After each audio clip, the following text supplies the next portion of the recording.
Welcome back, Pokemon trainers. Professor Chaz here. The lab coat's on back order. Now, I'm bringing you another one of my team building videos for the Pokemon X live Wi-Fi battles today. And unfortunately, the team we put together last week, although it had some decent potential, just didn't manage to pull through.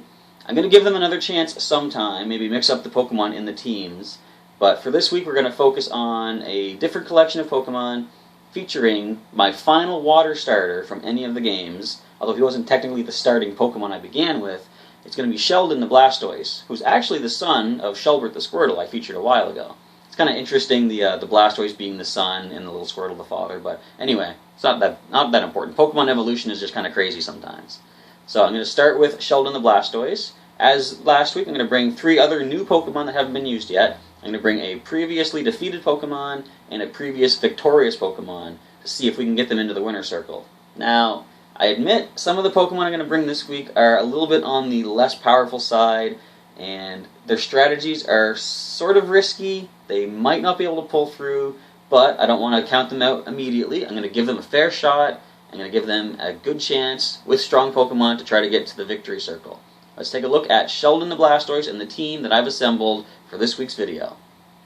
Headlining the team this week is going to be, as I said, Sheldon the Blastoise. You see, he has the Calm Nature, which does boost his special defense. He has the Torrent ability, and he's holding the Lumberry to cure him of any status ailment as soon as it afflicts him.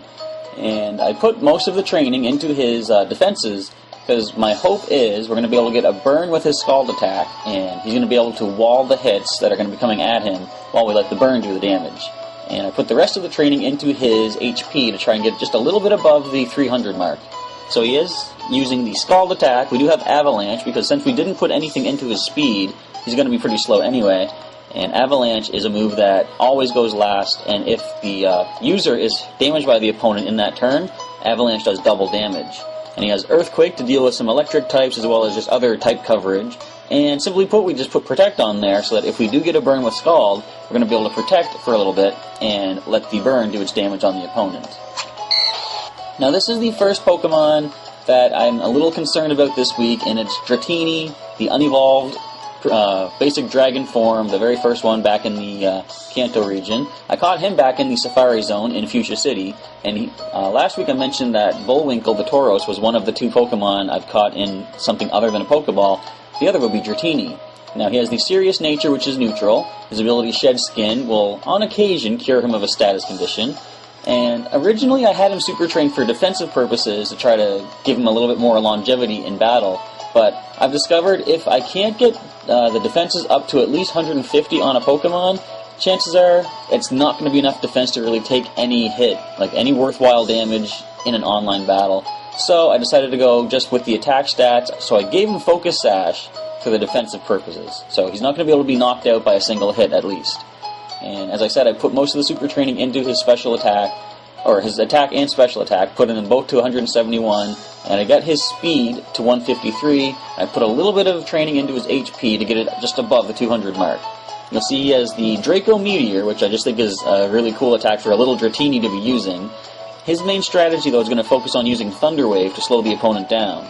Since he does have a speed stat of 153, Thunder Wave, I believe, cuts the a paralyzed Pokemon speed down to 1/4, which means a Pokemon with a speed stat of 600, once Dratini paralyzes it, it's going to be cut down to 25%, 150. So at 153 speed, Dratini will be outspeeding the opponent. Then we might be able to get some flinches off with the Waterfall attack. I did give him Light Screen as well, on the off chance that if he does get the Thunder Wave off and then comes down to like his Focus Sash breaking and he has 1 HP left, the biggest contribution he's going to be able to make to the team is getting up a screen. So before going down, I'd like to have him get that Light Screen off. Next up, we have Keaton the Heracross, which was, I think, my 3rd capture back in the Johto region. I'm not sure where I caught him. I think it might have been in Azalea Town or maybe Ilex Forest. But either way, he has the Lax Nature, which is a defense-boosting nature. He has Guts ability, which says his attack stat will boost greatly if he does take a status condition. And I do have him holding leftovers, as you'll see why in a moment for one of his attacks. I've put most of the super training into his attack and speed, because you'll see he has max IVs for speed, which is nice. And the remainder of the super training I put into special defense. I could have put it into the defense to make use of his Lax Nature, but I wanted to sort of even the defenses as best I could, so I went with special defense instead. You'll see he has the close combat attack just for a massive power damage, like 120 base power, stab. It's going to do a lot of good damage. It does lower his defenses, unfortunately, but his final attack, you'll see, is Substitute. So the hope is we're going to be able to get a Substitute up, and the leftovers will slowly heal us back while we're hidden by Substitute. And the defense drops aren't going to make that much of a difference because the Substitute will have to be broken before he takes a hit.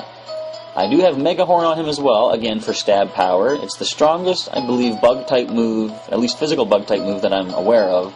And I gave him Rock Slide to deal with some weaknesses, such as flying and fire.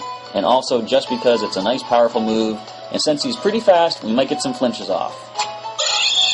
Okay, here we're looking at Whiskers the Persian. Now, she is a very interesting idea on paper. Whether or not it's going to work in an actual battle will remain to be seen. But you'll see she has the neutral nature, which is quirky, so no stats are boosted. Limber ability, which means she can't be paralyzed. And she's holding the choice specs, and you'll see why in a moment.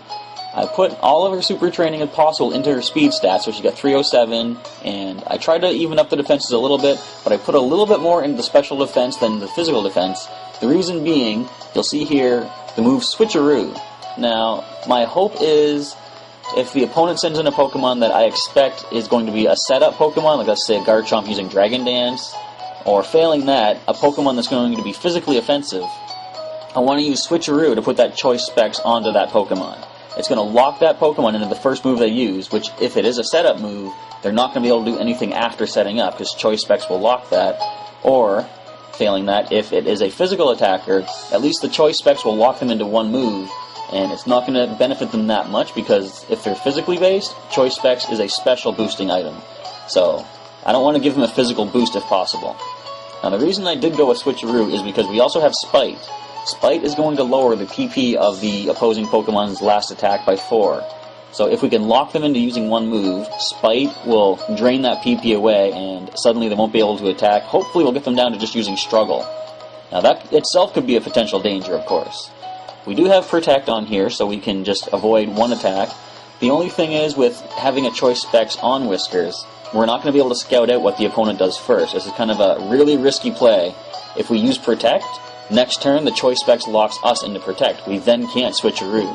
So I might actually bring Whiskers in as like a switch-in after the first turn begins to see what the opponents have used, and then possibly I can choice specs an item onto a setup Pokemon next turn. Now, she does have Payday as her only offensive move. I do understand a more, beneficial physical attack might be a better option. Simply put, the reason she still has Payday is because if she were to forget that as a Persian, she can no longer relearn that because only Meowth can learn it.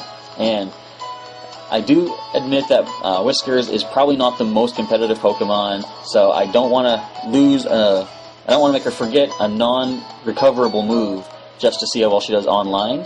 So I'm going to keep Payday on her. You never know, maybe we'll be lucky and we'll get a knockout with that Payday. So for the returning defeated Pokemon from previous weeks, first we see here Caliburn, the Aegislash. He's pretty much the same as he was before. Still has the Brave Nature, which does boost his attack stat. Stance changes the ability, and he's holding the Shell Bell, because if he gets off some good damage with an attack, he's going to be able to recover some HP. And the EV training's still the same. So he's got almost maxed in attack, and the defenses are evened up nicely at about 360 apiece in shield form. Here we look at blade form, and the attack goes to a whopping 424. The defenses are still above 150, which is kind of like what I said is my go-to number for when it comes to putting defense stats into my Pokemon. And here, the only difference with his attacks this week is I replaced Shadow Claw with Shadow Sneak. It's a little bit of a risky move for an Aegislash, because once you go into attack form, your defenses have considerably lowered for that turn. That's why attacking last is a good thing, but I don't have speed priority on pretty much any of my Pokemon, and I decided I'm going to give it a try this week, and Caliburn is the one I'm going to for the priority. So Shadow Sneak is always going to hit first. Sacred Sword is good for power, and it ignores the defense boost and evasiveness boost of the opponent when calculating damage. King Shield is good just to get him back into his shield form at the start of a turn, and Reflect is going to help the team out, sort of in conjunction with Dratini's Light Screen as well. And the final Pokemon, the returning champion from past weeks, Blaze the Charizard, with a considerable difference this time with his setup. He still is quirky, which is a neutral nature. Blaze is the ability. This week he's actually holding the Charizardite Y. I want to try and get a Mega Evolution for each of my Pokemon possible, the ones that can Mega Evolve. I figured now might be a good week to try that out. He's proven himself in the past by taking out a Virizion with a Heat Wave, but I want to see what Mega Charizard Y can do in battle. I did switch up his EVs a little bit. He still has max special attack, and I took a little out of his defense stat, I believe, to put into speed, to try and give him a little bit more speed, that if Dratini does paralyze the opponent, then Blaze is going to be outspeeding a Pokemon of like a speed stat of 1,000. Now, we'll see here he has pretty much the same moveset. Originally, he was holding Wise Glasses, and he had Sunny Day as an attack, because I wanted to get the Sunny Day up so that Solar Beam was a one-turn move, Heat Wave was suddenly powered up, and the Wise Glasses were going to boost all three of his special-based attacks. But I realized if I do go with Mega Charizard Y, he gains a special attack boost from that anyway through Mega Evolution.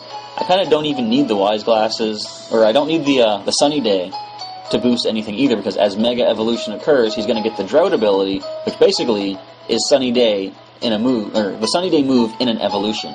So he's got the Heat Wave, Solar Beam, and Mud Slap still. I decided since he does have Drought as a Mega Charizard, I'm going to replace Sunny Day with Roost this time. He's going to be able to heal himself up a little bit. So that's going to be the team this week. I realized that Blaze and Sheldon, the Charizard and Blastoise, might not be the best pair to put out together, because the Drought is going to weaken Sheldon's Scald attack. However, it might not be that bad either, because Sheldon can use, let's say, Earthquake or Avalanche. Those won't be affected by Drought, and also Earthquake will not hit Blaze because he is Flying type. I gotta keep in mind though, don't Earthquake on the turn that Blaze roosts, because he'll lose Flying type, and the Earthquake will do double damage for super effectiveness. So, we're going to give this a shot, and hopefully some of my weaker Pokemon are going to be able to get a victory this week. If not, we're going to give it our best with our strong Pokemon, and let's see what happens tomorrow in this week's live Pokemon X Wi-Fi battles. I hope to see you back here for that, and I'll catch you next time.